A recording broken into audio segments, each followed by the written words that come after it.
Professeur Olivier Bouchot, vous êtes responsable du service de maladies tropicales à l'hôpital Avicenne. Les personnes atteintes de leucémie lymphoïde chronique et de maladie de Waldenström voyagent. Pourriez-vous faire quelques recommandations pour ces personnes? Alors je dirais qu'il n'y a pas de risque très particulier. Certes, il y a une petite altération immunitaire liée à ces maladies chroniques et pour certains à un traitement surajouté, mais en dehors des périodes d'induction, où là de toute façon il n'est pas envisagé habituellement de voyager, il faut que ces patients-là se considèrent comme des voyageurs comme les autres, avec peut-être des fragilités liées à l'âge, éventuellement à d'autres pathologies associées, je pense au diabète, ou une insuffisance cardiaque, ou une insuffisance rénale, ce qui veut dire qu'avant de partir voyager, pour ces autres pathologies associées, il faudra aller voir son spécialiste, donc son diabétologue, éventuellement son néphrologue, son cardiologue si on a une insuffisance cardiaque. Mais pour ce qui est du voyage lui-même, il n'y a pas de risque très particulier. Alors, comme pour tout voyageur d'un certain âge, 70, 75 ans, puisque c'est la moyenne d'âge quand on a ce type de pathologie chronique, il serait certainement bon d'être vacciné contre la grippe, ça c'est certain, mais j'imagine que ça a été fait à la bonne période, d'être vacciné contre le pneumocoque, éventuellement contre l'hémophilus, et ça ce sont des choses qu'on peut tout à fait discuter avec son hématologue. Et pour ce qui est des vaccinations plus spécifiques du voyage, il est impératif, mais ça c'est vrai pour tout le monde, d'être vacciné contre le virus de l'hépatite A. Alors habituellement, 70-75 ans, on a souvent été immunisé naturellement, mais pas toujours, et donc ça vaut le coup de faire un test sanguin qui est très simple à faire et qui permettra de savoir si on a déjà des anticorps, auquel cas c'est pas la peine d'être vacciné, et si on n'en a pas, à ce moment-là, il faut être vacciné contre l'hépatite A. C'est une vaccination très simple qui est extrêmement bien supportée.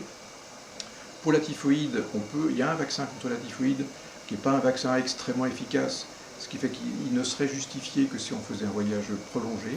Disons un voyage de plus d'un mois justifierait le vaccin contre la typhoïde, mais comme pour tout voyageur, un voyage de moins d'un mois ne justifierait pas un vaccin contre la typhoïde. Après, il y a quelques vaccins très spécifiques selon certaines destinations ou certains modes de voyage, qui peuvent être discutés au cas par cas avec les spécialistes de médecine des voyages, que je ne vais pas évoquer ici, parce que c'est vraiment des aspects très particuliers. Et donc, en résumé, ce qu'on peut dire, c'est qu'avant de voyager, et encore une fois, on peut voyager, voire il faut voyager,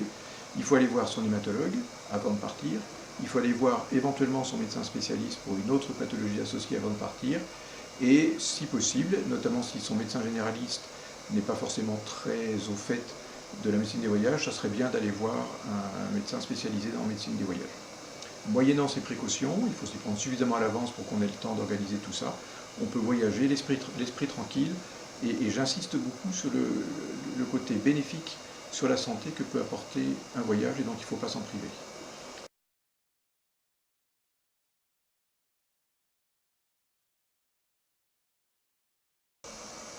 La seule chose que je pourrais ajouter, mais qui n'est pas spécifique à ces pathologies-là, c'est que quand on est un peu fragile, et c'est vrai que dans cette situation-là, ces patients ont une certaine fragilité, même si c'est relatif, il faut être très vigilant quand on a une diarrhée, au fait d'être très anticipant, c'est-à-dire de boire très rapidement, dès qu'on a les premières selles liquides, de boire très vite pour ne pas entrer en phase de déshydratation, en se souvenant que la soif en elle-même est déjà un signe de déshydratation, et donc il faut boire avant d'avoir soif. Cette précaution-là étant prise, si jamais il arrive des petits troubles digestifs, ça ne posera pas de problème en soi si on est très précoce dans l'hydratation.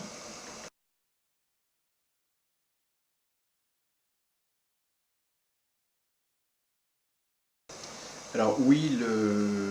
vaccin contre la fièvre jaune est fait avec un virus vivant atténué, mais contrairement à ce qu'on pense et ce qu'on dit beaucoup, c'est un vaccin qui en pratique pose extrêmement peu de problèmes, et dans l'absolu, après il y a des cas particuliers, mais de façon générale, on peut parfaitement faire ce vaccin chez des gens qui sont atteints de leucémie lymphoïde chronique ou de maladie de Waldenström. Alors après, il y a des situations un petit peu particulières qui feront qu'on va évaluer ce qu'on appelle la balance bénéfice-risque, C'est-à-dire que dans certains endroits, le risque de fièvre jaune, qui est quand même globalement une maladie rare, voire très rare, est très faible. Et dans ce cas-là, si le voyage, le séjour est bref, c'est peut-être pas la peine de faire le vaccin. Dans d'autres situations, si quelqu'un part pour une durée un petit peu prolongée, et notamment dans une zone où il y a un risque un petit peu plus significatif de fièvre jaune, on pourra parfaitement faire le vaccin contre la fièvre jaune. Donc en résumé, pas de contre-indication de principe, pas de contre-indication absolue au vaccin contre la fièvre jaune. C'est un vaccin qui pose en pratique très peu de problèmes, mais dans certaines situations où le risque de fièvre jaune serait considéré comme étant extrêmement faible, on pourra considérer qu'il n'est pas nécessaire de faire le vaccin. Merci beaucoup, monsieur le professeur, de ces recommandations très encourageantes.